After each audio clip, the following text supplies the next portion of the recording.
এখানে রয়েছে ভেজানো মসুর ডাল, যেটা আমি বেটে পেস্ট বানাবো। একদম ফ্রেশ সজনে ফুল। এই সজনে ফুলটা প্রথম আমি একটু গরম জল দিয়ে ধুয়ে নেব, কারণ সজনে ফুলে একটা নিজস্ব কষ থাকে। এই কষটা কাটাবার জন্য কিন্তু গরম জলে দিয়ে ধুয়ে নেবেন। এরকম ছোট ছোট টিপস ও ট্রিক্স পেতে আপনারা আমার চ্যানেলটিকে অবশ্যই সাবস্ক্রাইব করে রাখবেন এবং বেল আইকনটা বাজিয়ে রাখবেন, কারণ যখনই আমি নতুন রেসিপি দেব আপনাদের কাছে পৌঁছে যাবে আমার চ্যানেলের ইনস্ট্যান্ট নোটিফিকেশন। নমস্কার, আমি পারমিতা, আপনারা দেখছেন পারমিতার পাকঘর।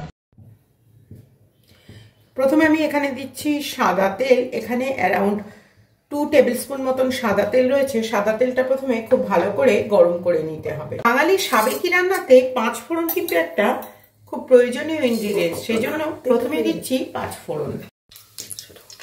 এখানে রয়েছে একটু কাঁচা লঙ্কা আর রয়েছে দুটো পেঁয়াজ কোচানো। এই পেঁয়াজ এবং কাঁচা লঙ্কা প্রথমে খুব ভালো করে ভেজে নিতে হবে। আজকে যে সজনে ফুলের রেসিপিটা আছে সেটা একেবারেই কিন্তু সাবেকি রেসিপি নয়, একেবারেই নতুন ধরনের একটি নতুন রেসিপি আমি নিয়ে এসেছি। এই রেসিপি আমার মনে হয় ইউটিউব বাংলা জগতে প্রথম এলো পারমিতার পাকঘরের হাত ধরে। তাহলে প্রথমে পেঁয়াজটা ভেজে নেওয়া যাক। এরপরে দিয়ে দিচ্ছি এর মধ্যে একটু রসুন বাটা এবং একটু আদা বাটা। এই রসুন এবং আদার প্রমিনেন্ট কিন্তু ফ্লেভার আনার জন্য আপনাদেরকে তেলে বেশ কিছুক্ষণ নেড়ে নিতে হবে। এবারে আমি এর মধ্যে দিচ্ছি মুসুর ডাল বাটা। যে মুসুর ডালটা দেখালাম আপনাদের, সেই মুসুর ডালটাই খুব ভালো করে আমি বেটে নিয়ে এসেছি।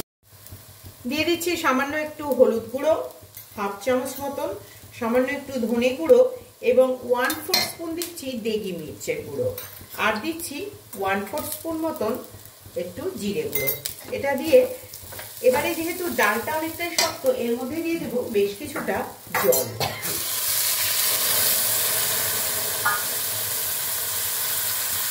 এবারে এই ডালটা নাড়িয়ে চাড়িয়ে বেশ ভালো করে প্রথমে রান্না করে নিতে হবে।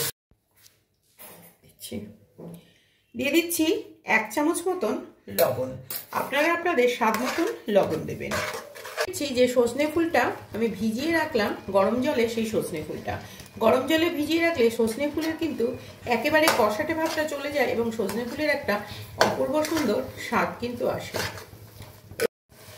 স্বাদটা কিন্তু একটু চেখে থাকার বিষয়। চেখে দেখলাম আরেকটু কিন্তু লবণের প্রয়োজন আছে, তাই টোটাল কিন্তু 2 চামচ মতন লবণ লাগলো এই রেসিপিটির জন্য।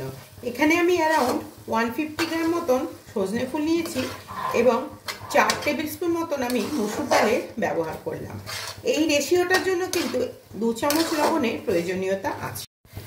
এরপরে দিয়ে দিচ্ছি আমি কিছুটা মটরশুঁটি। এই মটরশুঁটি এবং সজনে ফুলের কম্বিনেশন কিন্তু অপূর্ব সুন্দর, আপনাদেরকে একটা নতুন স্বাদের আশ্বাস দেবে। যারা এই পর্যন্ত আমার এই চ্যানেলটিতে এবং রেসিপিটির সাথে আসেন তারা কিন্তু অবশ্যই একটু লাইক দেবেন। আপনারা লাইক এবং কমেন্ট করলে আমি নতুন রেসিপি দিতে উৎসাহিত হই। এই অবস্থায় থাকাকালীন এটাকে ধিমে আঁচে প্রায় 5 মিনিট মতন, গ্যাস একদম ধিমে আঁচে রেখে এটাকে ফুটিয়ে নিতে হবে। দেখা যাক এটা কিরকম রান্না হয়। দেখুন একেবারে কিন্তু তৈরি হয়ে গেছে, কিন্তু এটা পরিবেশন করার জন্য দিয়ে দিতে হবে সামান্য একটু গরম মশলা। আজকে নিয়ে এসেছি একটি একেবারেই নতুন রেসিপি, সজনে ফুলের রেসিপি, যেটা একেবারেই একটি নতুন রেসিপি, যে রেসিপির নাম হচ্ছে ডাল সজনে। ডাল সজনে কিন্তু একেবারেই নতুন রেসিপি। তবে দেখে নেওয়া যাক কি করে বানালাম আজকের এই নতুন ডাল সজনে রেসিপি। ঘি দিয়েই ফিনিশ করে নিলাম আজকের রেসিপি। এটা আপনারা লুচি, পরোটা, রুটি এবং গরম ভাতের সাথে খেতেই পারেন। এটি একটি অপূর্ব সুস্বাদু রেসিপি। কেমন লাগলো আজকের রেসিপি অবশ্যই আপনারা কমেন্ট করে জানাবেন। আগামীতে আমি আবারও ফিরবো আরও নিত্য নতুন রেসিপির সাথে।